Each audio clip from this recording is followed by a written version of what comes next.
Okay, so it seems like there's been a little bit of information that a lot of people have been missing in terms of Korone and her hiatus. Now, this has been a pretty interesting one because if you don't know, obviously Korone is going through a pretty tough time at the moment, especially considering a lot of her family and the fact that, she's been away for, almost a month now, I think. And she's been, looking after, I think, her mum and, just kind of being over there with her family, right? And yeah, it's been pretty sad, and a lot of people have been sending over the support. And she also actually went live recently to explain a lot of stuff that went on, which we talked about in my last video. Obviously, a lot of people were in attendance for that one. You can see it's got over 593,000 views.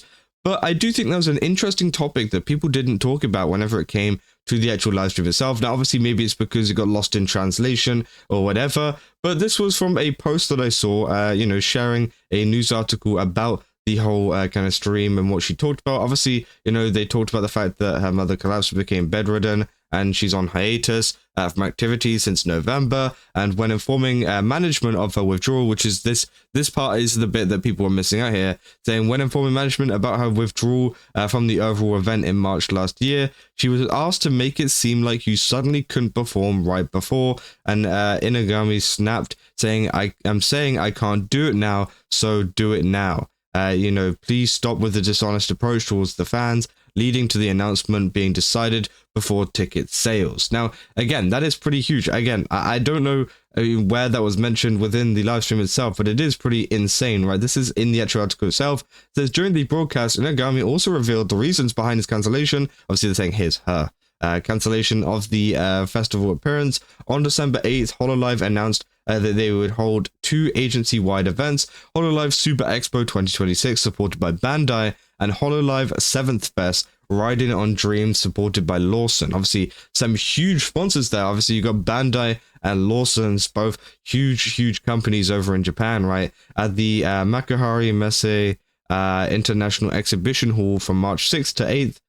At the same time, they also announced that Inugami and Akai obviously I think they mean Hachama, would not be appearing at these festivals. So Inugami said that she would be very worried about appearing at festivals, and she explained that the reason she decided not to appear was not because she couldn't make the time for it, but because of her feelings. And she wasn't confident that she would be able to she wouldn't be able to sing and dance energetically, which obviously she mentioned, in the last video that we covered on this. She wasn't sure that she would be, obviously in the best of spaces with everything going on with her mum. So again, that's totally understandable. And you could see why maybe she didn't want to do the festival right away, because again, it is a pretty tough time, and going out and performing isn't exactly the best thing to help in the situation. They say in the situation she came to the decision to give up on appearing next year for a bit, and explains that she discussed with the organizers at an early stage. They say, on the other hand, Inugami said, I don't know if it was too late to say let's not appear, and received the following comment from management. They say there are strange speculations flying around, so I want to make it so that she can't perform at the last minute right before the festival.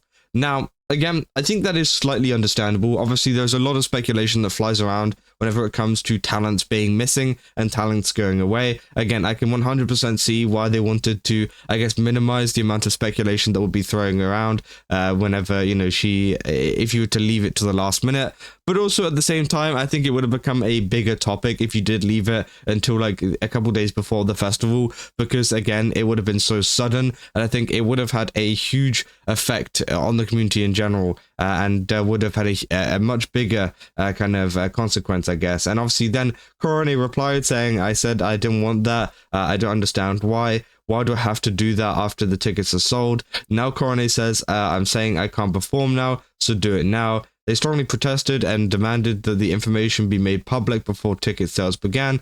I said, please stop treating your fans so dishonestly. At this point, I was a little annoyed. I was like, what's that? So yeah, obviously she wasn't very happy with the response of that. And I'm surprised that she even mentioned it on the stream, to be honest, because again, a lot of this stuff kind of gets hidden behind, closed doors. But again, if she's open to saying this kind of stuff, then, that is great. But yeah, I do think it's a little bit weird because you are kind of misinforming your fans in terms of, you know, that you're going to be there before the ticket sales have even begun. I could understand like maybe waiting a little bit longer if they'd already bought the tickets and if the tickets were already sold. Sure, maybe you could wait a little bit longer to avoid that kind of, you know, backlash.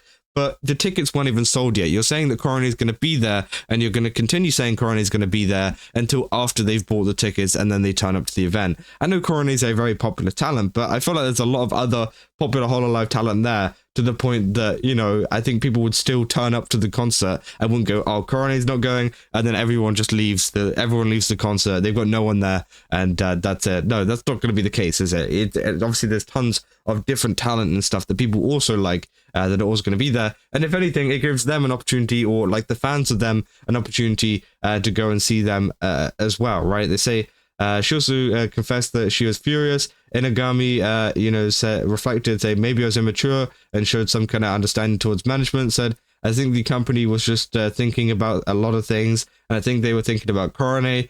He then said, she then said that she reiterated her wish that they should put listeners first and act accordingly, and expressed her stance that it is not a matter of being simply able to refund tickets, but that it should be placed in importance of how they interact with fans, including the timing and the method of announcement. So yeah, obviously, I think that if anybody attending this kind of festival or whatever felt so strongly about Korone and not being there or whatever, you know, I think you'd have the same outcome. I think this person would still refund their ticket anyways, which they are able to do. So again, why not just prevent all of that in the first place and just kind of, you know, let them, I guess, you know, avoid having to pay the money, and you avoid you having to obviously, you know, process a refund, which I'm assuming no company really wants to do, right?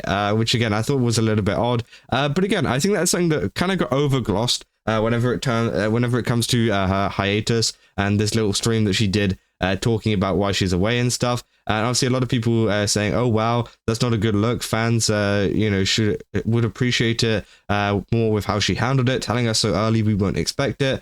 You know, if she would tell it the day before, it would hurt both their reputation and annoy fans.